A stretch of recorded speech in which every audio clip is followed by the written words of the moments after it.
দর্শকবিন্দু, ময়ূরের পাখা দিয়ে এত সুন্দর টোন কিভাবে তৈরি করলাম সেই ভিডিও নিয়ে আপনাদের মাঝে হাজির হলাম। আমার ভিডিওটি যদি ভালো লাগে লাইক, কমেন্ট, শেয়ার এবং সাবস্ক্রাইব করবেন। আমি একে একে আপনাদের দেখানোর চেষ্টা করব এই ফাতনা কিভাবে তৈরি করলাম। আপনারা ধৈর্য সহকারে আমার ভিডিওটি দেখতে থাকুন। প্রথমে একটি 8 ইঞ্চি ময়ূরের পাখা পরিষ্কার করে কেটে পিন লাগিয়ে ডিজাইন করার জন্য কালো সুতা দিয়ে বাঁধলাম, পেঁচিয়ে খুব ভালোভাবে বাঁধার চেষ্টা করতেছি। আপনারা দেখতে থাকুন। এই যে সুতাটি পেঁচানো প্রায় হয়ে গেছে। সুতাটি ভালোভাবে আটকিয়ে টান দিয়ে টাইট করে রাখবো। এভাবে আমি 3টি টোন তৈরি করব। তারপর আমি হলুদ, লাল এবং সবুজ স্টিকার লাগিয়ে দেখানোর চেষ্টা করব।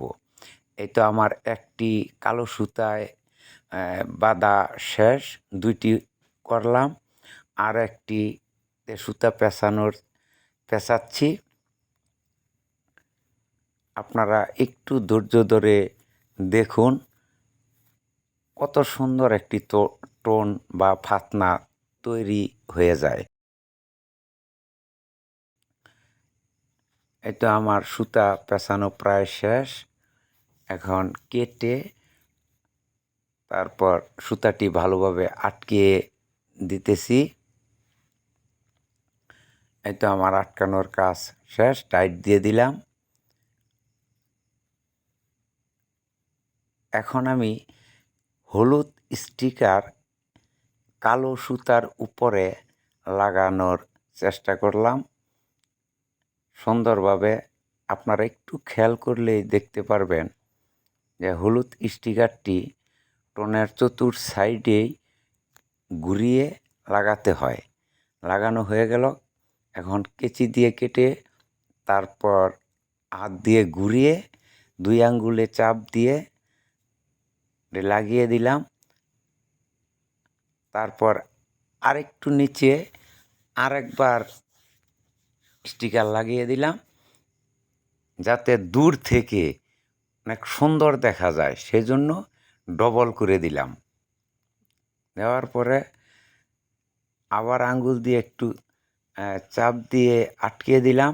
এখন কালো সুতাটা মাঝখানে সাদা অংশ যাতে না থাকে সেজন্য কাছাকাছি নিয়ে আটকিয়ে দিয়ে স্টিকারটা হালকা হিট দিয়ে আটকে দিতে হবে, যাতে পানিতে স্টিকারের যে আঠা থাকে সে আঠা ভালোভাবে ছুটে না যায়, আটকে থাকে।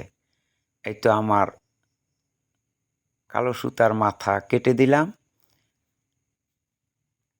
আমার এই তো হলুদ টোন খুব সুন্দরভাবে তৈরি হয়ে গেল। পিনটা অনেক মজবুত, যাতে হিট করার পরে পিন ছুটে না যায়, টাইট করে বাঁধা হয়েছে। এই তো একটি হয়ে গেল। আমি দ্বিতীয়টি লাগানোর চেষ্টা করতেছি। আপনারা ধৈর্য সহকারে আমার ভিডিওটি দেখতে থাকুন। আমার ভিডিও যদি ভালো লাগে লাইক, কমেন্ট, শেয়ার এবং সাবস্ক্রাইব করবেন। আমি লাল স্টিকার লাগালাম। এরপর দ্বিতীয় স্টেপে একটু নিচে আবার লাগিয়ে দিতেছি। লাগানোর শেষ হলে কালো সুতা এবং স্টিকার এর মাঝখানে যাতে ময়ূরের পাখার যে সাদা অংশটা না দেখা যায় সেজন্য কাছাকাছি নিয়ে সুতা টাইট দিয়ে কেটে দিতে হবে। কেচি দিয়ে কেটে দিয়ে আমার এরপর কালো সুতার যে অংশ থাকে সেই অংশটা কেটে দিব। আলো স্বল্পতার কারণে একটু কালো দেখা যাচ্ছে।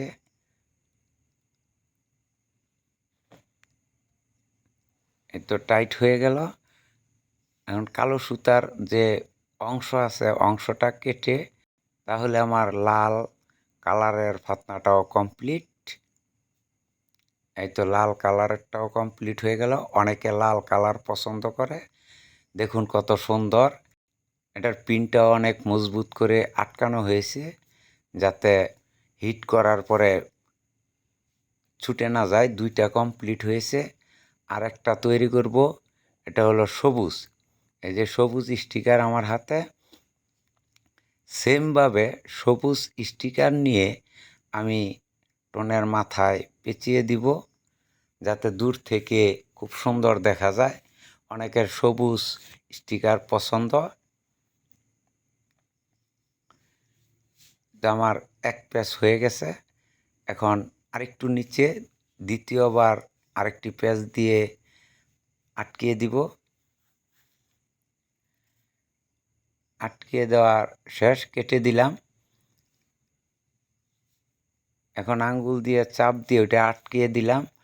এরপর কালো সুতাটা কাছাকাছি নিয়ে সবুজ স্টিকারের কাছাকাছি নিয়ে দিলাম যাতে মাঝখানে সাদা অংশ না থাকে।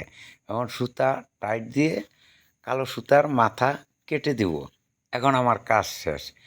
এখন আপনারা চাইলে হালকা সুপারগুলো ব্যবহার করতে পারেন। অবশ্যই স্টিকারে হালকা হিট দিতে হবে। হিট না দিলে এই স্টিকারটা পানিতে পড়লে ঘাম ছুটে স্টিকারটা খুলে যাওয়ার সম্ভাবনা থাকে।